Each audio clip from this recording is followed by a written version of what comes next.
Welcome to How Things Started, where we delve into the fascinating origins of some of the world's most influential inventions and ideas. Join us as we uncover the stories and events that shaped our world today. In today's video of How Things Started, we'll be exploring the fascinating story of the real-life inspiration behind the infamous pirate Jack Sparrow from the Pirates of the Caribbean. The tale of John Ward, the Pirate King of the Mediterranean, is a remarkable one that encompasses themes of piracy, adventure, and ultimately, religious conversion. A life filled with twists and turns that eventually led him to become one of the most notorious figures. Join us as we delve into the world of Ward, the man who inspired the character of Jack Sparrow. Once upon a time, in the 16th century, there lived a man named John Ward, who would go on to become one of the most legendary pirates of his time. Born into poverty, Ward spent his early life fishing the tidal waters of Kent, England. Despite his rough exterior, Ward had a fierce ambition and a desire for wealth and adventure. He was never content with his current station in life and was always searching for something more.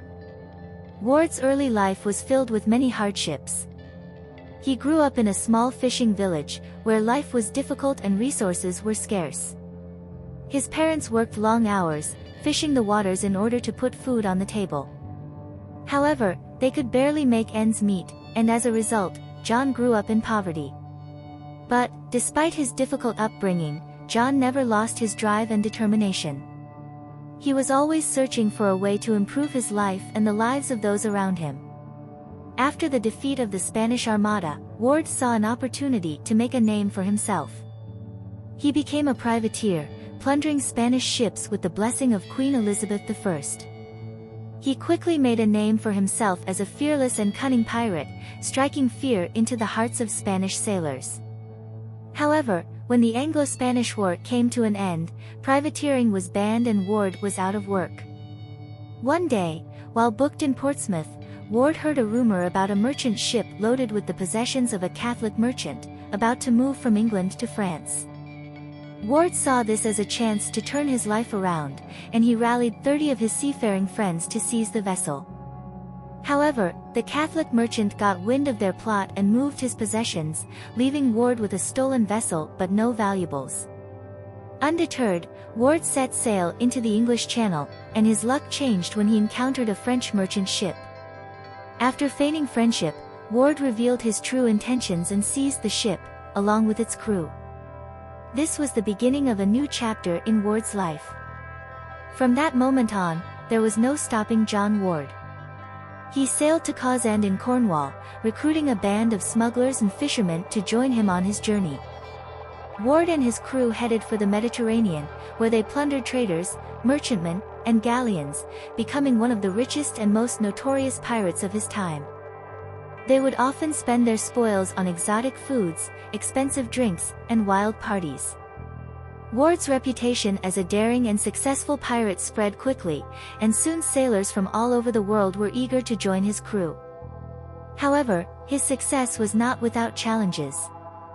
When he arrived at the port of Algiers, he was met with hostility from the governor, who was wary of Englishmen after an attack by another English privateer. Ward was determined to prove himself, and he did so by successfully leading a raid on a wealthy trader, making a fortune in the process. It was during his time in the Mediterranean that Ward had a life-changing experience. He was taken captive by a group of Muslim pirates, who introduced him to Islam. Ward was impressed by the religion's teachings of equality and fairness, and he soon converted to Islam, taking on the name Yusuf Reis. He continued to lead his pirate fleet, but now he did so with a newfound sense of purpose and morality. Undeterred by the challenges he faced, Ward sailed to the port of Sale, where he formed a powerful alliance with the governor and became the leader of a pirate fleet, terrorizing the Mediterranean. His daring raids and flamboyant style earned him the nickname Sparrow, which would later inspire the famous character of Captain Jack Sparrow in the Pirates of the Caribbean films. Years passed, and John Ward continued to sail the seas, always searching for the next great adventure.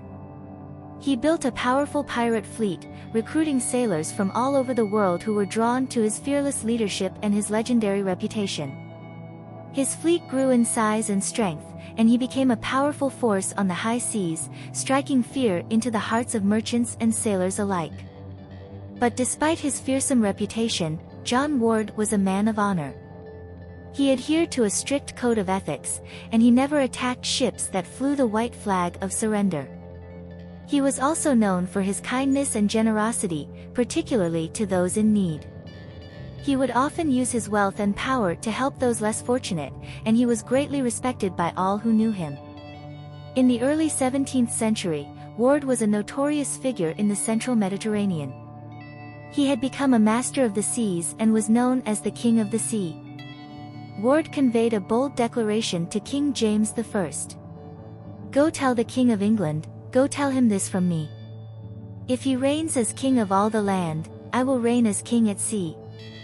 This message solidified Ward's reputation as a formidable presence on the seas, unafraid to challenge even the monarch of England. The king's court was abuzz with rumors about this mysterious pirate who held sway over the central Mediterranean. His power and influence were felt throughout the region, and he had built himself a magnificent palace in Tunis.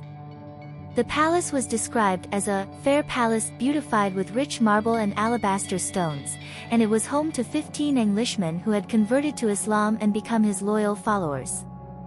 Ward was known for his kindness and hospitality to those who visited his palace, including William Lithgow, a Scottish raconteur, and Edward Coxera, an English traveller. He lived a lavish lifestyle and was said to always wear an Arabian habit and drink only water. He was known to wear horseshoes under his shoes, a unique custom that was rumored to bring him good luck. When Ward died of the plague in 1622, his legacy was mixed. Some hailed him as a hero, a man of humble origins who rose to greatness, while others denounced him as a pirate who had converted to Islam and adopted Islamic ways. He was remembered as the great English pirate who had shown the Turks how to turn to piracy. Despite his controversial reputation, Ward was not soon forgotten. Later generations of English and Muslims both at home and in North Africa admired him as a fearless warrior and a defender of the Crescent. They saw him as a symbol of bravery and strength, fighting against those who sought to impose their customs on the free lands of the South. He was a hero to many, who saw him as a defender of their religious freedoms and a champion of the oppressed.